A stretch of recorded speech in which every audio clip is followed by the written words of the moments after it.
Hey, Dr. Berg here. In this short video, we're going to talk about this subject called cortisol and how to turn off cortisol.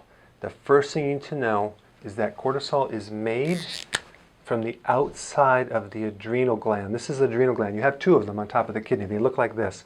So the outside of this is all gland tissue, and cortisol is made by the outer part of that gland. The inside of the gland is all nerve tissue. It makes neurotransmitters, or hormone-like substances that are hormone-like because they travel communication-wise through the nervous system, where hormones travel through the blood. That's the differentiation. So cortisol is made by the outside, and the inside would be all the adrenaline. Okay, so adrenaline is a stress hormone too, right? Cortisol is a stress hormone. So the thing is, like, a lot of people are stressed out and they seem to not be able to get rid of stress. They can't seem to turn off cortisol. And that's primarily because the adrenal gland only has an on switch. See, cortisol is a hormone that reacts to stress and adapts the body to stress states. Okay? And the same thing with adrenaline. It reacts to stress and it adapts the body to stress states. So if you're being chased by a tiger, for example, you're going to have the heart rate go up. You're going to have the blood flow to your muscles. You're going to have a very awake brain and excessively, aware. And then you're going to have higher blood pressure. You're going to have more adrenaline. You're going to have all these different things, but you're not going to have as much digestion or reproduction. So it's going to turn those things off. But what happens over time, and a lot of people don't know this, is that when they experience stress over their life, they think when they go through it, then the stress just goes away. No, all stress is accumulative.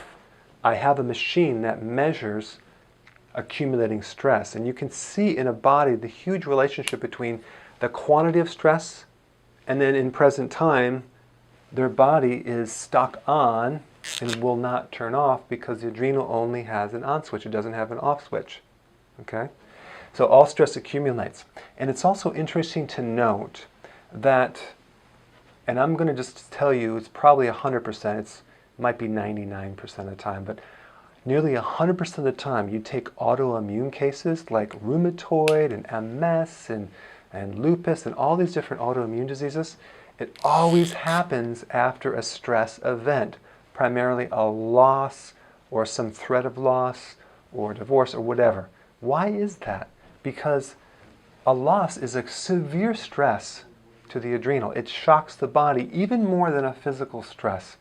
And the person can be stuck in it for years. As far as the physical body gets stuck in it, and then you're over here, but your body's still reacting down there, and then it turns on this autoimmune thing. So that's interesting. So we have this thing where we have the adrenals that get stuck on over time because of accumulated stress. It can be measured objectively. You can feel it subjectively just on how well you tolerate stress and how you deal with stress. If you can't tolerate stress and things get to you easily, irritate you easily, then we know the adrenal glands are on edge. Now there's a term for this called flight or fight mode. So when you're in flight or fight, you're in this mode where you're constantly either fighting or running away something. It's a stress state. So the flight or fight can be measured as well, and I can measure that on a test. And you can see how much flight or fight the person's in versus if it's normal or they're stuck in flight or fight. And a lot of people are stuck in this flight or fight from past stresses. Okay? And these stresses could be, change of hormones, menopause. It could be physical stress, mental stress. It could be any type of stress at all. So that's really what's happening, is that we have this hormone that's too high and this hormone that's too high because of the old stress that you don't see because it's stuck in the past. So they do all these tests and they can't find them because it's not showing up on a blood test, it's not showing up on other tests, but it might be in blood pressure or pulse rate, but you have to use a very sensitive test to pick this up. And I use a test that measures this part of the adrenal. It's called the autonomic nervous system. This is all sympathetic nerve fibers. So we can measure that on a test that's called heart rate variability. Don't worry about the name, but it's just realize there is a test that can measure that. And when I look at people, I look at two things. One is how much stress that they have in their body, and number two, how much health or recovery reserve do they have as well, because it measures both parts. And I find that it's a relationship, and when someone's usually in stress for long periods of time, they lose their health reserve, their recovery, their reserve to back onto, because if you lose your recovery, then a little bit of stress really can affect you badly. But if you have good recovery and you're stressed, it doesn't bother you as much because you have this buffer to fall back on. So the question is, what do we do to turn this off? Okay? And now one of the things that I found, it's very difficult to do this with pills and things like that. What I found you have to do is you have to manually turn the adrenal glands off. Now, what do you mean manually? The adrenals are stuck way into the body. Well, there's techniques that basically work on other parts of this nervous system. Okay, it's called the sympathetic nervous system. And there is other parts of the nervous system that control the off switch, and that's called the parasympathetics. So that's another word.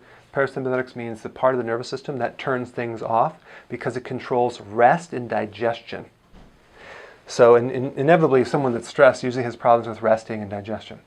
So if you look at the whole body and find out where these things are located, you can do techniques, acupressure without needles or massage on these locations of where these things are located in the body, and create an incredible relaxation effect that actually helps this part of the nervous system. So you're really working not on the gland per se, but you're working on the nervous system. You're increasing the flow of this electrical wire that's connected to the brain that won't turn off. It's like a switch. So what I did is I listed a series of videos below in the link that you can click on to see some of the techniques. There's a lot of them, but I'm just going to show you a couple that you can apply on your nervous system to help turn off this cycle. Okay, so I want to just give you a taste of this below, but there's a lot more we're going to talk about in future videos. But I want to just explain some of the basics on what cortisol is and how it affects adrenals and what's really happening for people that are stuck in stress states. So I hope this helped, and I will see you in the next video.